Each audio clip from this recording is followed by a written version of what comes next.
Video kerumunan pengunjung wahana Ombak The Jungle Bukit Nirwana Residence Kota Bogor, Jawa Barat yang viral berbuntut panjang. Wahana wisata itu kini disegel dan didenda oleh Pemkot Bogor.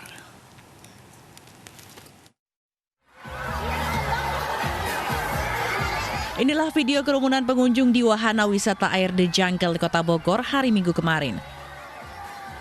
Tanpa protokol kesehatan, mereka asik menikmati wahana ombak.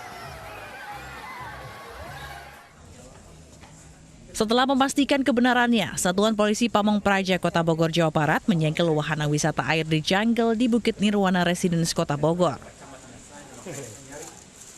Selain disegel dan dilarang beroperasi 3 hari ke depan, The Jungle juga didenda 10 juta rupiah.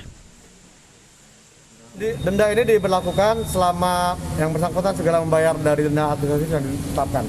Gitu. Penyegelannya bersifat sementara. Selama masa PPKM ini, penyegelan terkait dengan prokes, terkait dengan jam operasional, semua bersifat sementara. Untuk yang 1 kali pelanggaran, 2 kali pelanggaran kita segel selama masa PPKM berlaku. Kalau 3 kali kita agungkan izinnya. General Manager The Jungle Viranto hanya bisa pasrah menerima keputusan Pemkot Bogor dan berjanji akan menepati aturan protokol kesehatan. The Jungle mengaku telah memangkas jumlah pengunjung hingga kurang dari 20% selama pelaksanaan PPKM Mikro. Dari Bogor, Jawa Barat, Furkon Munawar, iNews melaporkan. Pemirsa, mulai Senin 15 Februari 2021, layanan tes COVID-19 tersedia di Stasiun Gambir, Jakarta Pusat. Tidak hanya di Stasiun Gambir, tes Genus 19 juga ada di 8 stasiun lainnya.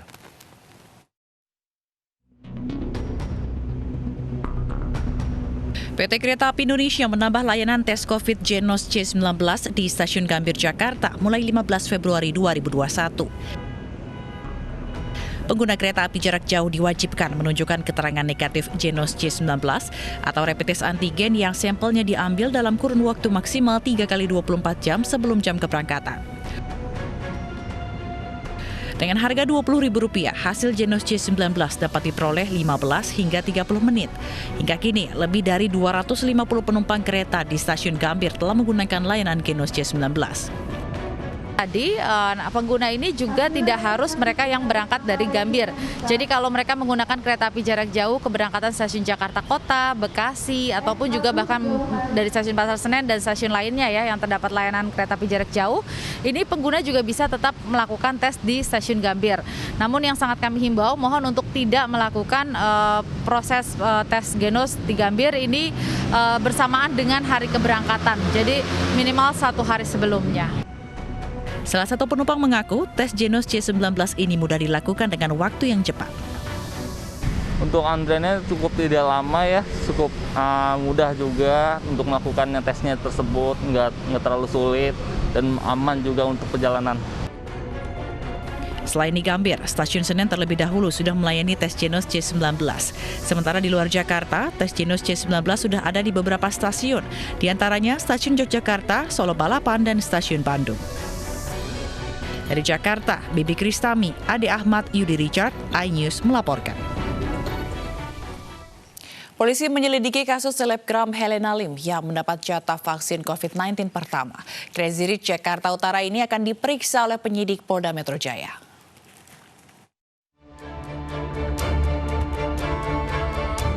Penyidik Polda Metro Jaya akan memanggil Helena Lim.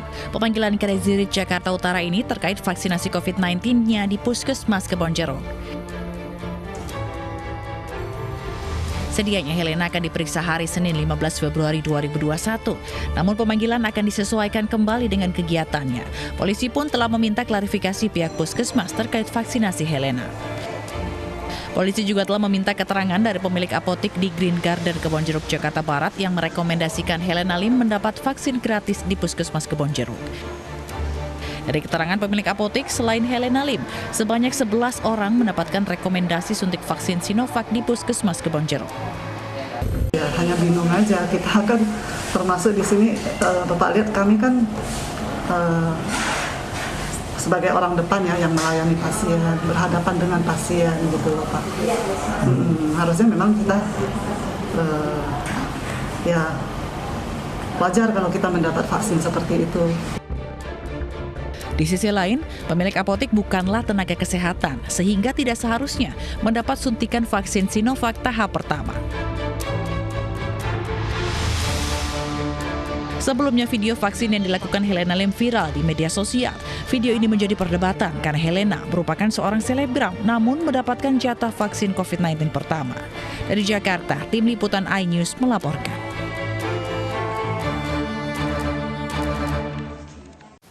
Pemirsa, sebanyak 55.000 pedagang pasar Tanah Abang akan divaksin pada Rabu mendatang. Masuknya pedagang pasar dalam daftar penerima vaksin tahap kedua karena dianggap rentan terjangkit virus COVID-19. Kementerian Kesehatan akan mulai vaksinasi COVID-19 tahap kedua pada Rabu 17 Februari 2021. Dalam siaran pers secara daring, PLT Direktur Jenderal Pencegahan Penyakit Kemenkes Maxirin Randonuwu menuturkan vaksin tahap kedua tersebut akan dilakukan kepada masyarakat yang beraktivitas di pasar. Untuk Jakarta, yang menjadi sasaran pertama merupakan para pedagang di Pasar Tanah Abang. Selain pedagang, para pendidik, tokoh agama, wakil rakyat, pejabat pemerintah, serta aparatur sipil negara juga masuk dalam daftar penerima vaksin COVID-19 tahap kedua. Tahap kedua ini akan dimulai kepada pedagang pasar yang menjadi pilot project di DKI Jakarta, yaitu di Pasar Tanah Abang pada hari Rabu tanggal 17 Februari tahun 2021. Dalam tahap ini vaksinasi bagi pedagang pasar akan berlangsung selama 6 hari dengan menargetkan sekitar Seorang pasien COVID-19 yang sempat kabur lewat gorong-gorong rumah sakit di Bojonegoro meninggal. Pasien meninggal setelah sepekan menjalani isolasi.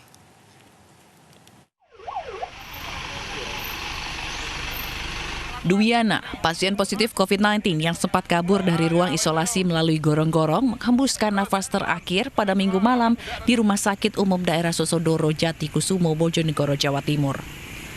Karena tidak ada pihak keluarga yang bisa dihubungi, almarhum dimakamkan di pemakaman milik rumah sakit di Desa Sukorejo, Kecamatan Kota Bojonegoro dengan protokol kesehatan.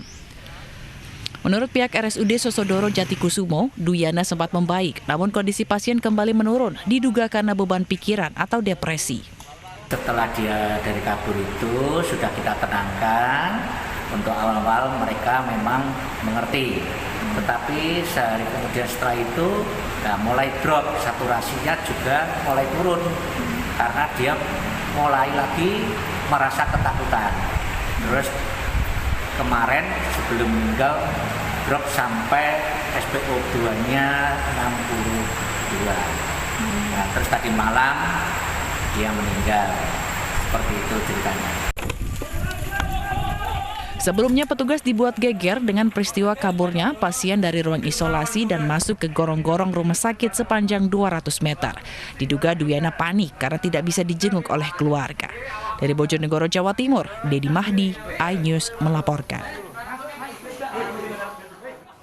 Peraturan Presiden tentang pelaksanaan vaksinasi COVID-19 telah diterbitkan. Masyarakat yang menolak vaksin terancam sanksi denda hingga tak dapat lagi menerima bantuan sosial.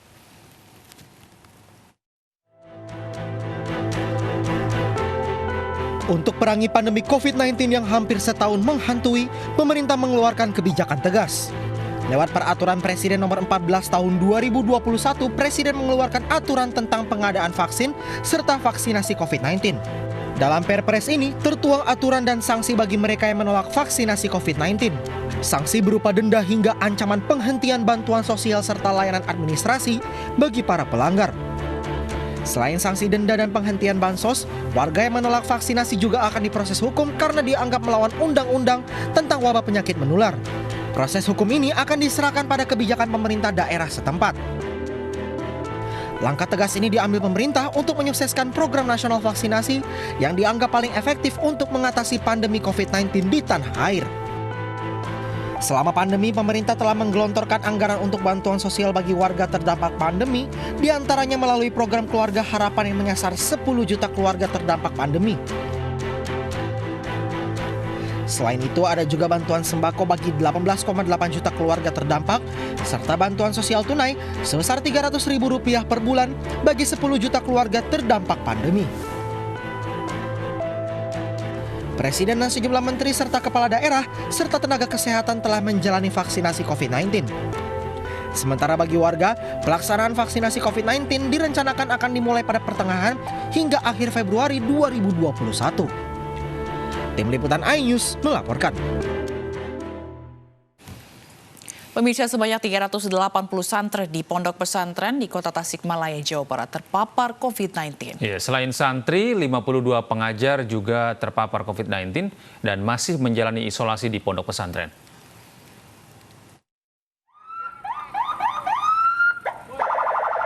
...96 orang santri dari salah satu pondok pesantren di Tasikmalaya, Jawa Barat, Senin siang dievakuasi menggunakan 21 unit ambulans setelah dinyatakan positif terpapar COVID-19.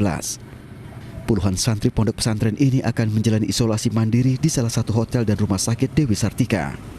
Selain santri, terdapat 52 tenaga pengajar yang juga terpapar COVID-19. Ya, hari ini kita evakuasi 96 ya. 96 santriwati dari Persis Pondok Pesantren Persis Benda ya. Sudah kita evakuasi 96 ke hotel tahun ini gitu.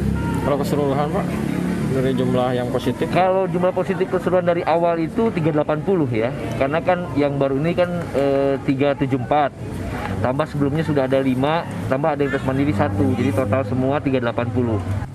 Selain di hotel, terdapat 56 santri lainnya yang dievakuasi ke rumah sakit Dewi Sartika. Hingga kini terdapat 228 santri dan tenaga pengajar yang masih menjalani isolasi mandiri di pondok pesantren di Kecamatan Kawalu, Kota Tasikmalaya. Kasus positif COVID yang menimpa santri Tasikmalaya ini pertama kali tertular dari salah satu santri yang berasal dari Kabupaten Garut, Jawa Barat.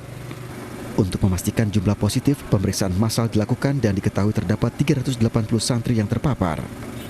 Hingga Senin 15 Februari 2021, jumlah positif COVID di Kota Tasikmalaya sebanyak 3.891 kasus, 3.000 lebih diantaranya sembuh dan 68 meninggal dunia. Dari Tasikmalaya, Jawa Barat, Asep Juharyono, iNews melaporkan. Satu prajurit TNI gugur dalam peristiwa penembakan oleh kelompok kriminal bersenjata di distrik Sugapa, Papua. iNews Pagi kembali usai jeda berikut ini.